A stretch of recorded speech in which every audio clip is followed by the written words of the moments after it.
Hello, and welcome to this filmmaker's commentary on my first ever short film, Joe. This was made a fair few years back, 4 or 5 years back now, in the first year of sixth form, and for all American audiences out there, it's like the last couple of years of high school. So I was about 17, I think, 16 or 17 when we made this. And it's about a normal character, a kid our age back then, called Joe, who's being pressurized into taking a form of drug by his friends, and he is torn between whether he should take it or not.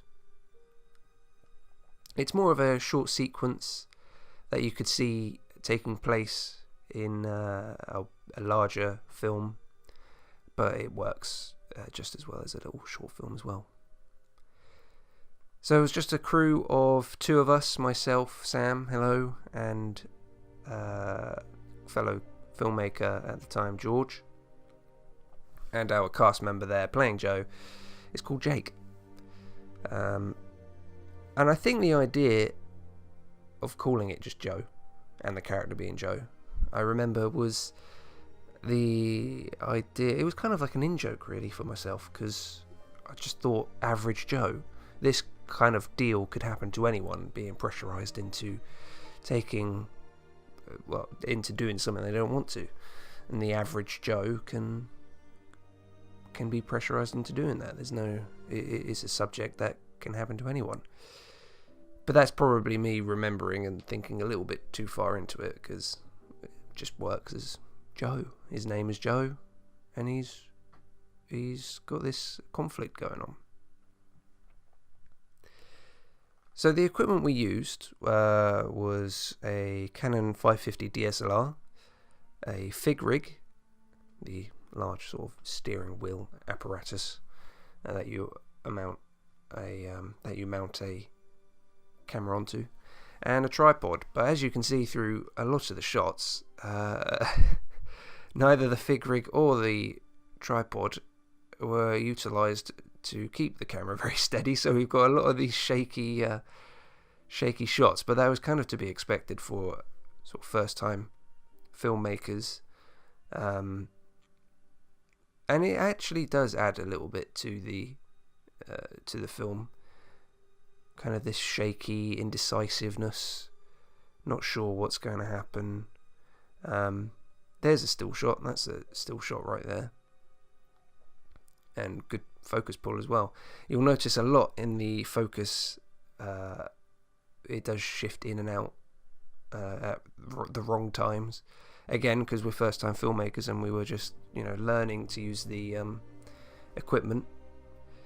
And then this is what I called the headspin back then.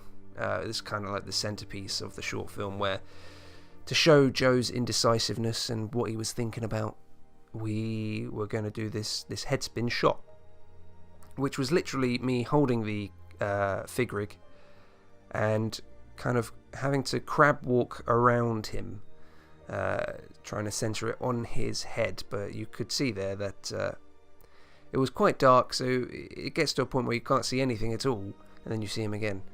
And I remember there is a sofa in the way, so when he was standing up, I had to try and hold the fig rig and level it so that as I stood up on the sofa and was going around him, it wasn't too jarring at all.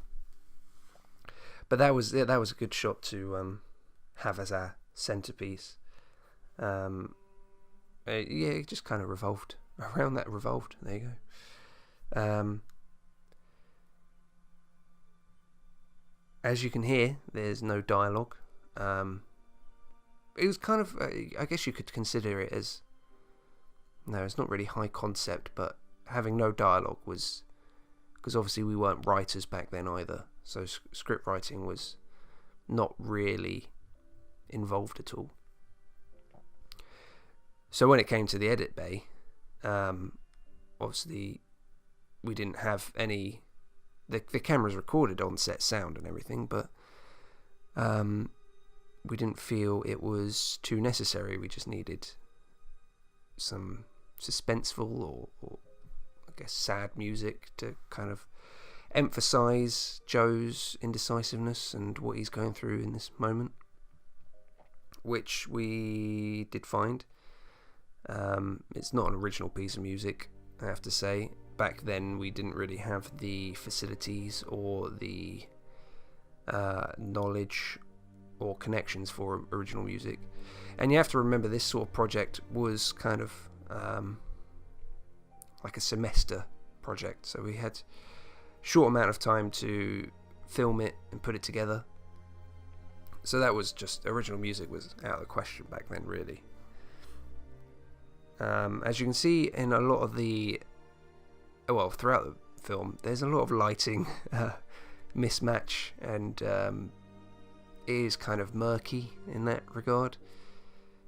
But that's because we were just working with natural lighting mostly. In the final shots, you can see there is sort of lighting off to the sides. One is literally just a window that is letting in natural light.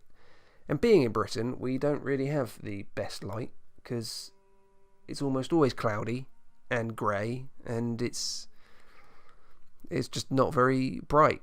And even with the camera, we've got some issues. We had some issues with contrast and having it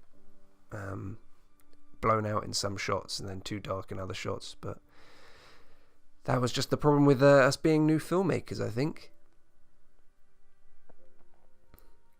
And as you can see throughout, we've got props like the note there that says "Gone out shopping, love mum." Helps emphasise the indecisiveness. And the powder itself that's on the table, as a continuity error, it does get bigger and smaller as the film progresses, but it's literally just washing up powder, I think. So a useful little prop just to have washing up powder. I don't like, looking back, I don't like this shot of the phone, because it's very much a cop out that you might see in other film projects as this series continues, this commentary series continues. But it's a bit of a cop out to have a shot of a phone displaying a message saying something. There's much better ways of doing it. We did actually attempt in our time at sixth form, which you'll see in a couple videos time. And then there's this final shot coming up after he sits down and he's indecisive. This shot here, this mirror shot, I'm quite proud of this shot actually, because it's something that's kind of, it could be easy to mess up. You get in the way of the mirror and you can see the whole filmmaking crew, you see the camera and everything, but we were angled it just right so that we could see Joe's face fully. And it was just a good final shot for this short film.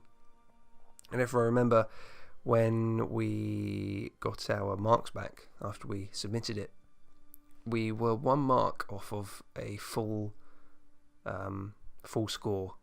I think it was out of 80 or something, and we got 79, which I was very pleased about for my first little short film project. And looking back at it now, I think it does hold up, and it's a good starting point for the rest of the films I made. But yeah, it's quite odd looking back and seeing some things that actually still plague me today, like lighting issues and not necessarily camera as much. But yeah, this was a good little idea that fully worked, and I'm quite proud of this first one.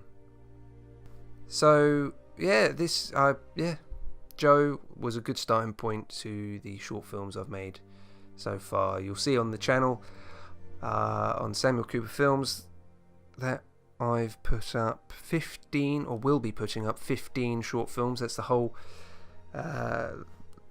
short film career so far, I guess, of throughout time at school and university. And then hopefully past that, we'll put on more short films, more little projects that I would like to make. So thank you very much for listening and watching this commentary video on the very first short film I made. And stay tuned for the others coming up. Thank you. Bye.